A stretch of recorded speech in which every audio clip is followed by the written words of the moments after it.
My name is Aubrey Hale, I'm 28 years old, and this Thanksgiving, I decided to stop being the family's wallet, even if it meant burning the table they were eating from. Stop begging for a car, my brother sneered across the candles. It's embarrassing. Everyone laughed. The kind of laugh that doesn't echo, it stings. Mom smirked, Dad cut the turkey a little too hard, and my aunt muttered, she's always asking for something. They thought I'd shrink, like always. I didn't. I smiled, slow and polite. You're right. Then, under the table, I opened my banking app and typed 6 quiet words that would flip the room upside down. Stop all payments on his credit cards. 2 seconds later, my brother's phone started buzzing. Once. Twice. Then non-stop. He frowned, checked the screen, and his face went pale. I sipped my wine. Everything okay, Kyle? What did you do? His voice cracked like glass. Everyone looked at me now, forks midair, eyes wide. Here's the truth they didn't know. For 3 years, I'd been paying off his debts. His car lease, his business trips, his designer suits, all funded by the little sister he mocked. Because Mom said, family helps family, Aubrey. You're stable, he's not. Stable. The word that sounds like praise until it becomes a cage. Kyle glared at me, still scrolling, still pretending his empire wasn't built on my paycheck. You can't just cut me off, he hissed. I leaned forward, smiled again, the kind of smile that ends wars or starts them. Oh, but I can. I own the card, remember? Aunt May dropped her fork. Dad finally stopped pretending not to see. The room was dead silent except for the endless buzz of Kyle's phone, his kingdom collapsing one notification at a time. Arden, Mom whispered, as if saying my name could undo it. I looked her in the eyes. You taught me to be generous, I said. You just forgot to teach me limits. The candlelight flickered, soft, golden, unforgiving. And in that flicker, I felt the first chill of freedom crawl down my spine. The buzzing didn't stop. It grew louder, like the universe wanted everyone to hear what was collapsing. Kyle's fingers trembled over his phone as notification after notification lit up the screen. Payment declined. Transaction blocked. Automatic transfer cancelled. He finally looked up, his fake confidence peeling away. What did you do, Aubrey? He whispered. I placed my napkin on the table, neat and deliberate. I stopped being your silent sponsor. Mom gasped. Aubrey, this isn't the place. I smiled thinly. No, Mom, it's exactly the place. You always said Thanksgiving was about giving back. I'm just taking back. Dad sighed like a man allergic to confrontation. Can we not make a scene? Kyle pushed back from the table, the chair scraping the floor like a scream. You're insane. I needed time. Time. I laughed quietly. 3 years wasn't time, Kyle. It was indulgence. The whole table went still. Even the clock on the wall seemed to hold its breath. Here's what they didn't know. Every bill he'd skipped, every overdraft he ignored, every temporary emergency he'd dumped on me, I had the receipts. All of it in a neat little folder titled Charity Case Number 1. You think this makes you better than me? He spat. No, I said softly, it makes me free. He blinked, not understanding that the quiet woman across the table wasn't the sister he used to manipulate. I wasn't scared anymore. I was finished. Mom stood up, hands shaking. You can't humiliate your brother like this. I didn't, I said. His lifestyle did. The words sliced through the air like clean ice. For the first time ever, Kyle didn't have a comeback. His mouth opened, then shut again, a fish on dry land. Dad tried to change the subject. Let's just eat. But the food had gone cold. The laughter, gone. The warmth, gone. Only silence remained, thick, electric, final. And in that silence, I knew, Thanksgiving would never taste the same again. After dinner, the storm followed us into the living room. The fire crackled, the only sound brave enough to exist between us. Kyle paced behind the couch, phone still in hand, his voice trembling between anger and disbelief. You ruined my life in front of everyone, he barked. I turned to face him, calm, steady. You mean I stopped financing it? His eyes flared. You think you're some kind of hero? You humiliated me, No, Kyle, I said softly. You did that the moment you decided your comfort mattered more than my peace. Mom stepped in, her tone a mix of guilt and desperation. Honey, maybe we can talk about this later. You've always helped him. Why stop now? I looked at her, really looked. The same woman who'd called me the strong one, the responsible one, like strength was a title you earned for quietly enduring disrespect. Because, I said, helping him didn't make him better. It made him entitled. Kyle scoffed, pacing faster. You think money gives you power? It doesn't, I said. But it exposes who thinks they deserve yours. He stopped cold, jaw tightening. For a second, I almost pitied him, almost. You've always been jealous, he snapped. You hate that I'm the favorite. The truth hit like deja vu. He wasn't wrong, not about the favoritism. About everything else, yes. But that wound, the old one, still pulsed under my ribs. I smiled faintly. You're right. I used to be jealous. Until I realized being the favorite just meant they kept forgiving your failures. Mom gasped. Dad rubbed his temple like the conversation was an inconvenience. Kyle clenched his fists. You'll regret this. I stood up, brushing invisible dust off my sleeves. I already did, for 3 years straight. Tonight, I'm just correcting the math. I grabbed my coat and purse. The room stayed frozen as I walked toward the door. Just before stepping out, I turned back and said quietly, by the way, the car I was begging for? I already bought it. The look on his face was worth every dollar I'd ever lost. The cold air outside felt cleaner than it had in years. It didn't just touch my skin, it unburdened it. I could still hear their voices echoing behind me through the walls. Mom's whispers of shame, Kyle's angry muttering, Dad's half-hearted attempts to restore control. The Hale family, perfect on Christmas cards, rotten in real life. I got into my new car, the one Kyle mocked me for, a deep navy sedan that hummed like it understood rebellion. As the engine started, I watched the lights of our family home flicker in the side mirror. It looked smaller than I remembered. But peace is strange. It doesn't arrive quietly, it arrives after the noise finally dies. My phone buzzed. A message from Kyle. Undo this, Aubrey. Please. I'll pay you back this time. I swear. A minute later, another one came from Mom. Family means forgiveness. You're being cruel. Cruel. That word landed like a blade. 4 years, I'd been the emotional medic patching every wound, forgiving every debt, covering every mistake. Now that I'd chosen silence instead of sacrifice, I was cruel. I locked the phone and whispered to myself, cruel is what happens when kind people finally close their hands. The next day, I woke up to 10 missed calls and 2 voicemails. Kyle's landlord, his car dealer, and even his gym membership had all come knocking, and my name had been on the paperwork for most of it. He hadn't been living off help. He'd been living off my identity.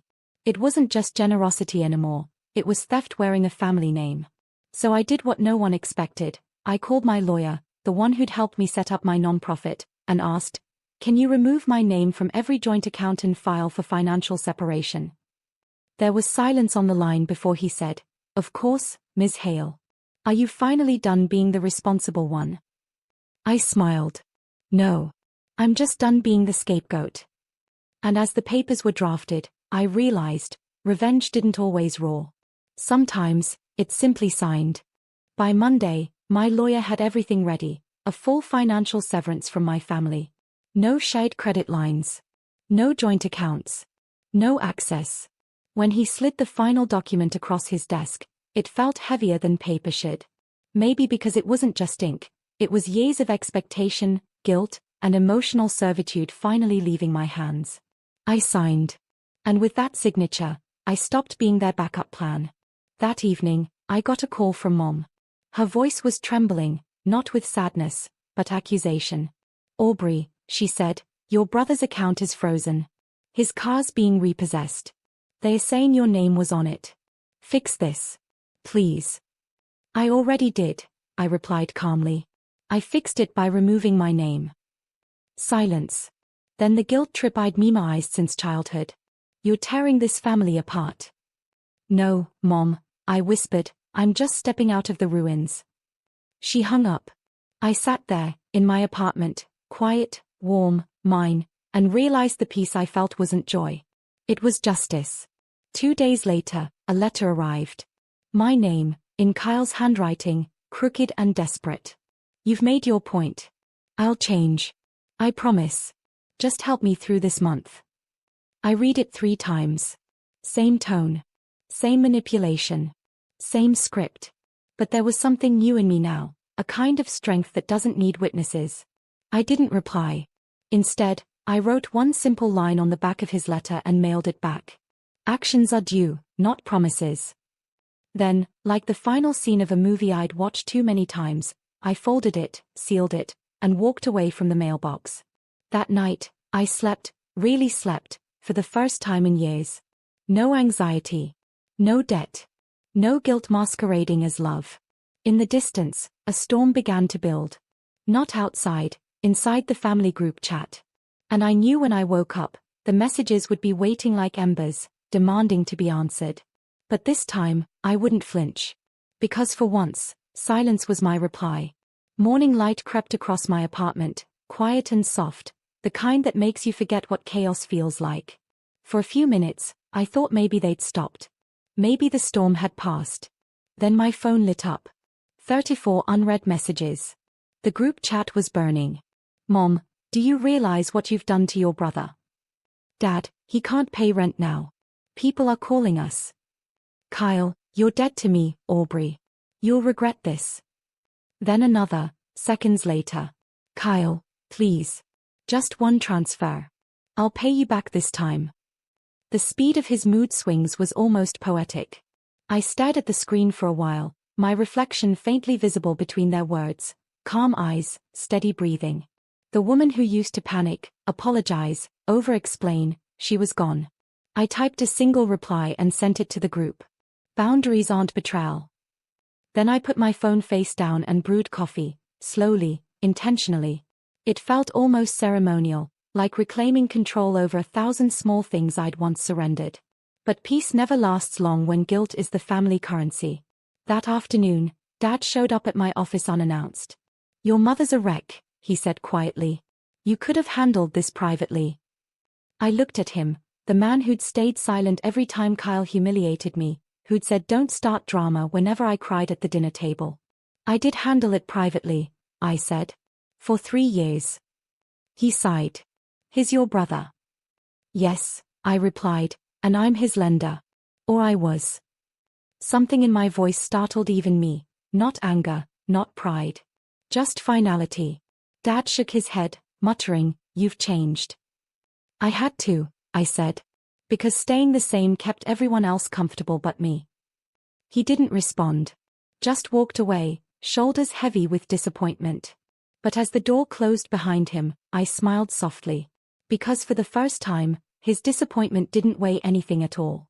By the end of that week, silence had replaced the chaos, but it wasn't peace.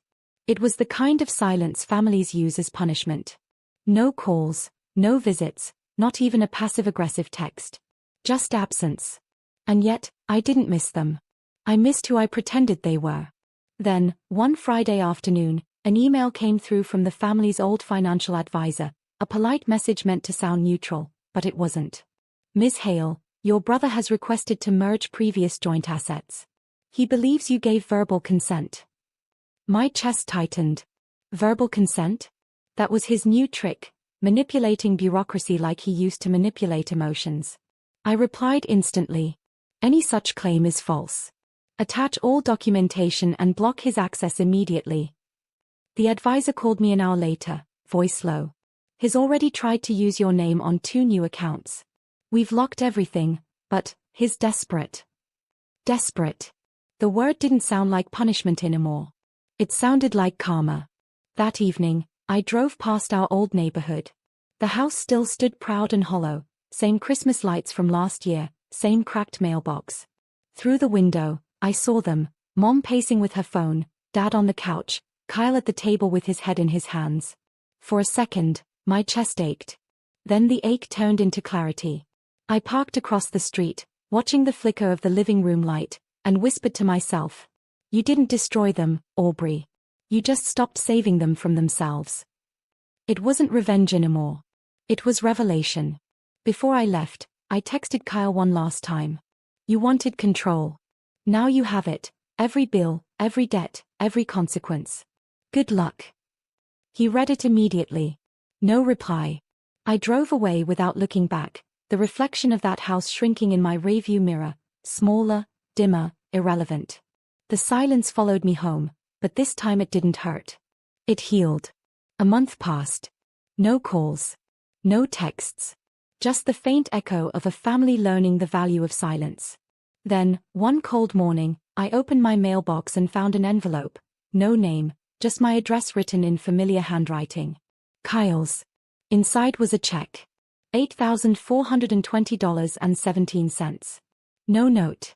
No apology.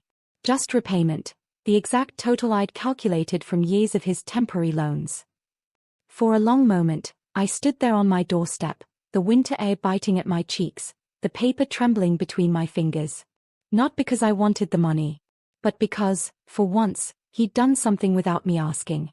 I walked back inside, made tea, and stared at the check on the counter. It wasn't forgiveness. It wasn't redemption. It was acknowledgement, the currency he'd never learned to pay. Later that night, Mom called. Her voice was softer this time. His trying, Aubrey. His, different. I smiled faintly. So am I. She paused. Will you come home for Christmas? I looked around my apartment, my own lights, my own warmth, my own quiet. No, Mom, I said gently. Not this year. But tell him, thank you. When the call ended, I took the check, slipped it into an envelope, and wrote on it in silver ink. Use this to start over. Separate from me. Grow. Then I mailed it back. Not because he deserved grace, but because I did. That night, I stood by my window watching the city glow beneath falling snow. I thought about all the dinners where I'd sat invisible, all the times I'd paid for peace, all the times I mistook silence for love. This time, the silence was mine, owned, peaceful, and strong. I whispered to myself, freedom isn't revenge. It's release. The kettle clicked off. The room exhaled. And for the first time, I didn't feel like the forgotten one. I felt like the author of my own ending.